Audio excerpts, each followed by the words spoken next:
مسعود فتحی.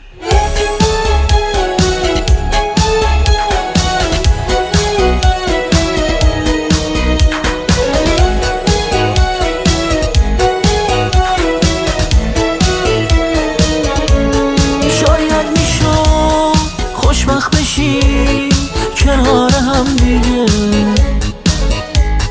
یادم میاد خواستم برم گفتی یکم دیگه.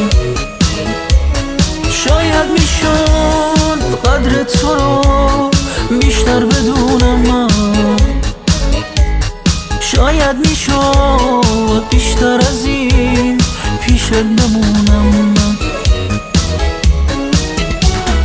شاید باید قدر تو رو بیشتر میدونستم. باید دنبالت میگشتم. شاید میتونستم. شاید باید عشق تو رو در نمی آوردم. شاید باید بیشتر از این وسط تو میخوردم.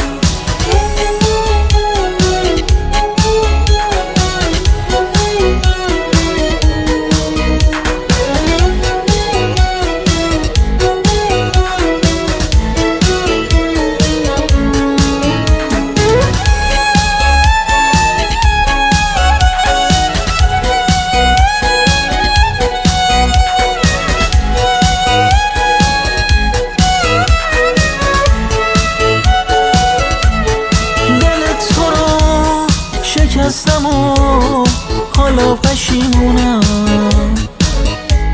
نیستی دلم تنگ برات خیلی پریشونم.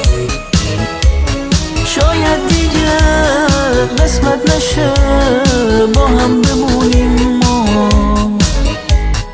اما اگه میشه بیا شاید بتونیم